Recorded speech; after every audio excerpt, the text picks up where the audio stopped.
Welcome to another... What the... Okay. Welcome to a brand new... Welcome to a brand... Bro, what the hell is going on, bro? Nosferatu! Hello and welcome to a brand new Cornfed review, and today we'll be reviewing Robert Eggers' Nosferatu!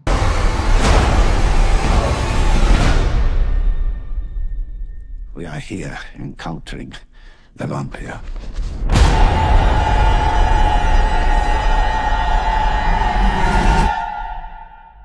Nosferatu.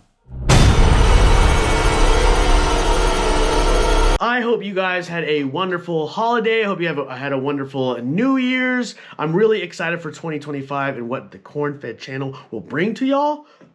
If you guys are interested and are a fan of the channel or are a subscriber or want to be a subscriber, at the end of this video, at the end of review, I'm going to be talking about what kind of plans we have planned for 2025 and the new year ahead of us. But without further ado, let's get into the review. All right, man, so I'm going to just jump right into this movie. This movie was a little bit of a mess, at least in my head. I'm going to try to name some positives and some negatives, but my biggest gripe with this movie is it had the same issue as Oppenheimer did, where I could just not understand and hear the dialogue. I remember watching Oppenheimer, and the music was so freaking loud, and the movie is so dialogue heavy.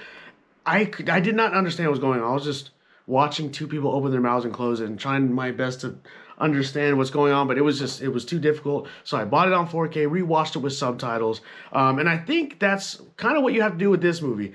I loved the feel of this movie, but everyone had insanely thick accents. I think it was German or Victorian or whatever that era is, Vampirian, but everyone's like, and I just couldn't understand it. It was so thick and muffled, in my opinion. The way I experience movies is I sit literally in the third row, the third closest row to the front, so I can hear it, but it was just, I just couldn't make out super what they were saying. And the movie is insanely dialogue heavy. It's a really slow movie, especially in the beginning. I wasn't expecting anything different really, but it is insanely dialogue heavy. And what I got from this movie was Nosferatu was horny. That's what it was. I was not expecting this movie to have such a sexual, horny undertone to it, but off rip, Lily Rose Depp, the woman who plays, I don't even want to say Nosferatu's love interest, because it was kind of like a weirdly, hey, you're my girlfriend now, and I'm on my way to come get you. And I don't know if he was excited for the lust of it all or for the blood. Maybe they kind of dove into that. I don't know, because I couldn't understand the movie. But just know that my boy Nosferatu was in heat. Lily Rose Depp, what I was saying was, Lily Rose Depp's character, her name is Helen, she's married to somebody else, but she's been having these, I guess, nightmares where Nosferatu is just visiting her. And just off rip in the beginning of the movie, she's like, oh, like just already like, bro, you can have you can just have a nightmare oh shit. But she was like it was literally like, that was that insane. I was like, is this how she experiences nightmares, or is it supposed to have a sexual undertone type of vibe? I did some research, and that was the point. It was supposed to be like a sexual thing. I'm not a huge fan of that, bro. It's Nosferatu, bro. It's a fucking vampire. Why do we have to have some... Oh my god, what if he... Don't catch me. I just hate that. There's like... I just feel like nowadays there's this weird thing where people are...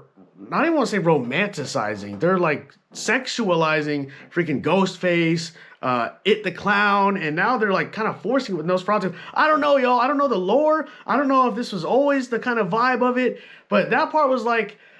I didn't hate it, really. I just was kind of unexpected. I wasn't expecting it. And then again, I super don't understand the beginning of it because it was hard to understand, but it just a lot of jibber jabber, boring stuff like, I'm going to go this far to Count Olaf's house, castle, and I'm going to have him sign some documents. That's the point of the movie.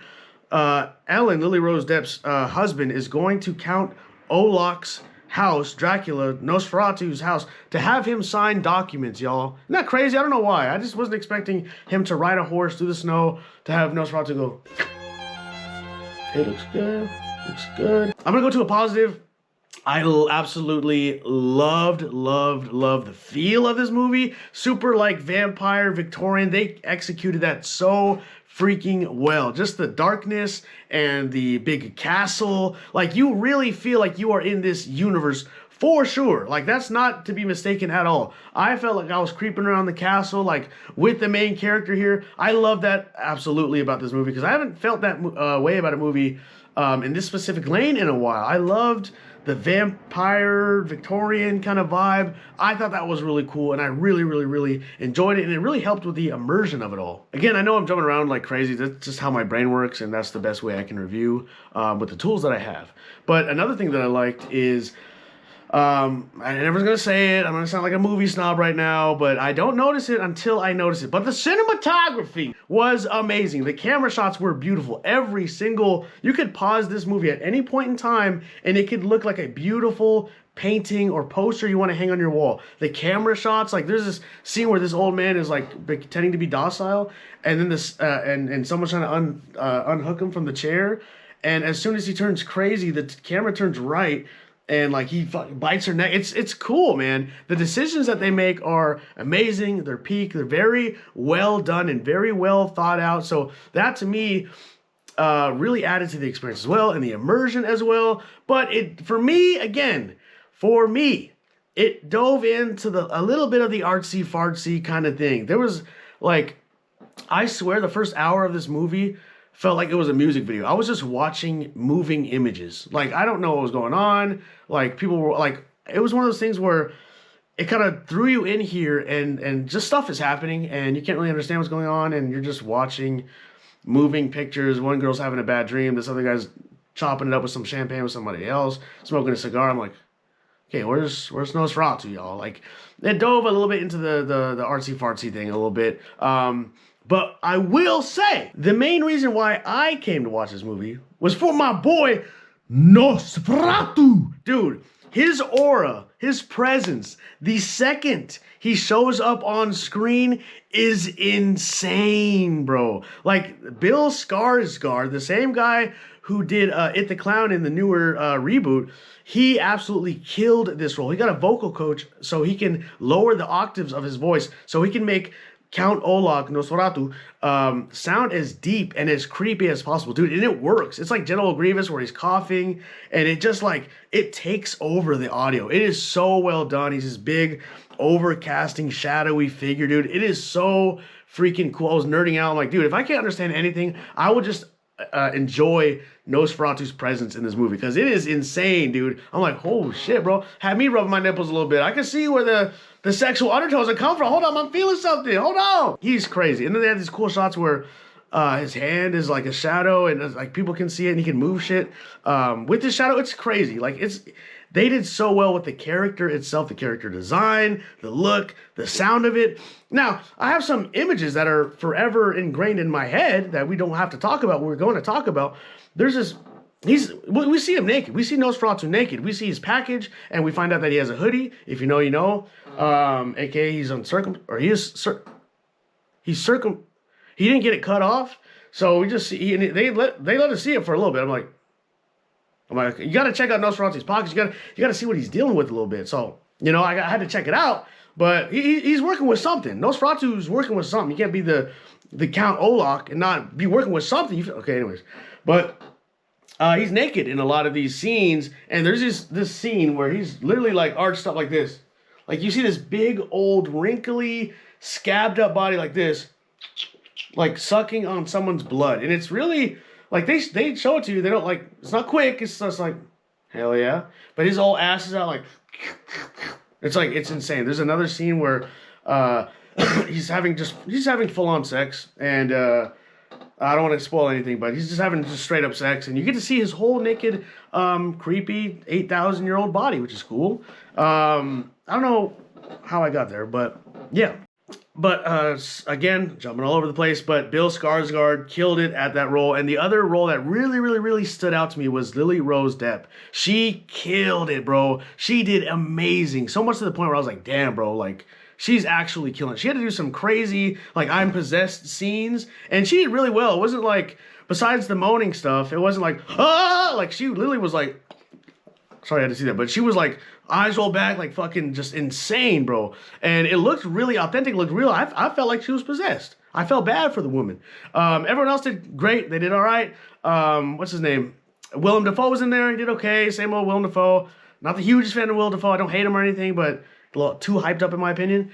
But, you know, he's him in this movie. Other acting performances were, were great. I mean, they're cool, they're good. But Bill Skarsgård and Lily Rose Depp were amazing, and that was awesome to see. My overall thoughts on this movie is I'm a little shaken on it. I feel like I want you to go see it in theaters. It's for sure a theater experience. To see it in a dark theater, a huge screen, the shots, the cinematography, seeing Count Olaf in the big screen, dude, I feel like it's totally, totally worth it. But at the same time, I would want you to go see it at home when it's on streaming, or buy it on DVD or Blu-ray or 4K, so you can actually read the subtitles and read what's going on, because I was so lost, I was confused, and that for me was a big takeaway, because I found myself bored because I couldn't engage myself a lot in the beginning, because I couldn't really understand what they were saying. So that's kind of where I'm at with it. I always try to give you guys advice on if you should go see it in theaters, if you should wait for it, skip it altogether. Again, my highlights: acting performances were great by a few choice actors.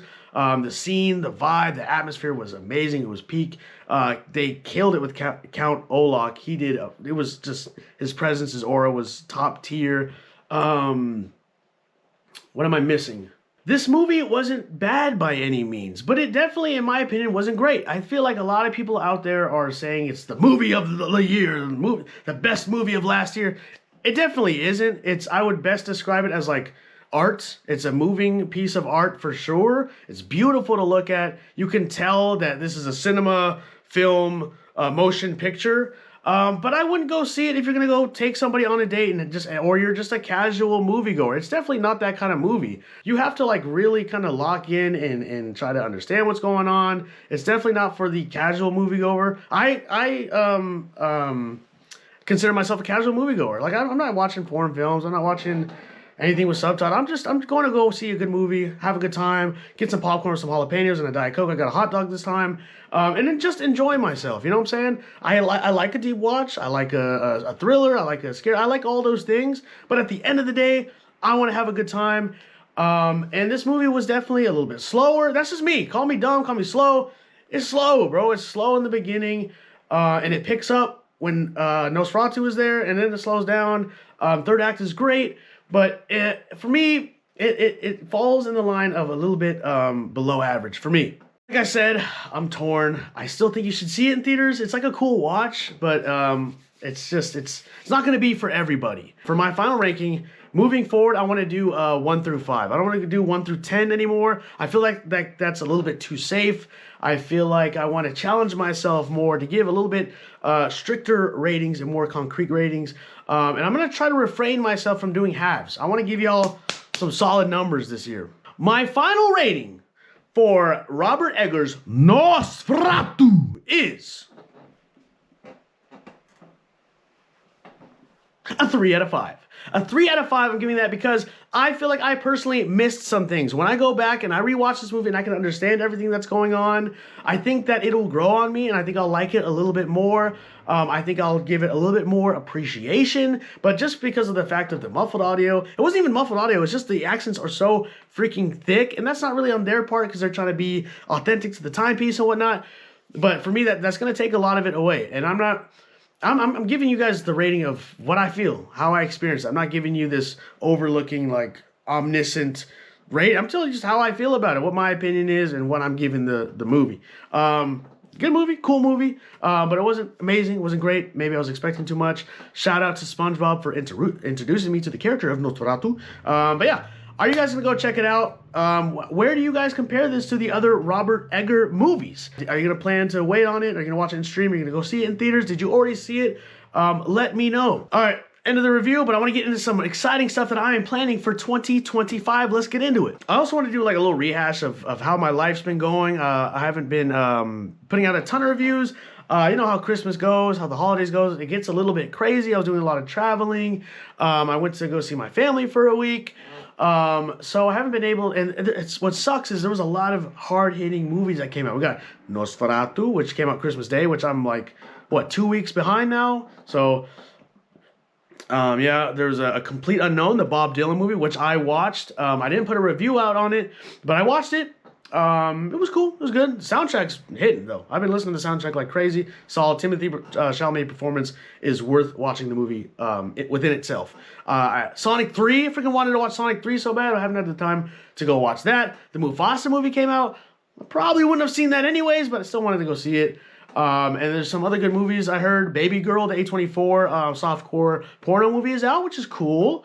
But yeah, I've just been a little bit absent from the movie-going scene because I'm trying to save money for presents and traveling and life. But I'm back in it, 2025. First movie review of the year, Nosferatu. Not bad. Oh, I also wanted to show you this. Check this out. I got this really cool Nosferatu post. Look at the aura of this guy. Aim in the world. Slip in the game. That's tough, bro. Wait, you thought that was it? Hold on. Hey, yo! This shit hard, bro. You know I cop two. You know when there's a backside, you gotta grab two. There's a whole stack. So I got this at the movie theater. Thought that was pretty cool. Let me show the front real quick one more time. But yeah, that was sick. But yeah, man, I have a lot of exciting videos coming out. I'm a little bit late, as I said, as maybe other movie reviewers that you go watch. But I'm definitely going to put out a video soon of my Christmas haul that I got. I got some really cool movies and some physical media that I want to show you guys. That'll probably come out in the next couple of days. I want to do some more rankings. I want to do my top 10 best movies of 2024. You know what's coming. I want to do my most anticipated movies of 2025. I want to do my Letterboxd 4. I want to do a list of my guilty pleasure movies. I want to do more video essays. I worked on a really intense, I've been writing this really intense video essay on the genius of the movie Big Daddy, one of my biggest guilty pleasure movies of all time. No, not Big Daddy, I'm sorry. What's it called? Grown Ups, y'all. Grown Ups. One of my favorite comedies of all time. It's slept on. It looks like a cheap Adam Sandler thing. It's not. There's a lot of genius behind it. So I dissected that movie and I'm going to put out a video essay on it. It's going to be pretty funny, but also pretty cool. So I'm planning for that. And of course, I want to do some more corn-fed field trips. That's when I go out and just kind of bring the camera with me to the movie theater, show you guys the movie posters, go out, buy movies, go to Walmart, go to my video store, things like that. So that'll be fun. I want to show y'all a deep dive of my collection. Like, my collection goes pretty crazy, so that'd be kind of a fun video to go through all the movies that I had. A month ago or a couple months ago, I did a movie haul, which is, I got like 200 plus movies. So if you haven't seen that, check that out. So it's gonna be similar to that. It's gonna be like an hour and a half long video. So that will be fun. Dude, I have been collecting, another video I want to do is I have been collecting my movie tickets legit since I was a freshman in high school. So I have movie tickets on movie tickets. I have a huge bag somewhere here on my desk. I can't find it right now. Desk's a little crazy. But I have a huge Ziploc bag full of movie tickets, so that'll be a fun video to kind of go through that. I have the Hunger Games in there, The Dark Knight Rises, I have a lot of Interstellar. Like, I have a lot of really cool vintage movie tickets. That'll be a fun video as well. If you guys have any ideas on videos that you'd like me to do, I'd love to hear them. But yeah, I've gotten some new subscribers over the past couple months, so I just want to say thank you, and I appreciate y'all for watching these reviews and watching me ramble. I try to keep it short, but I like to talk, so I appreciate y'all who sit and watch and listen to me ramble. I hope you guys enjoy the review, and if you go watch Nosferatu, let me know how it is. Have a great new year, y'all. 2025 is going to be our best year, and I will see you next time on Corn-Fed Movie Reviews.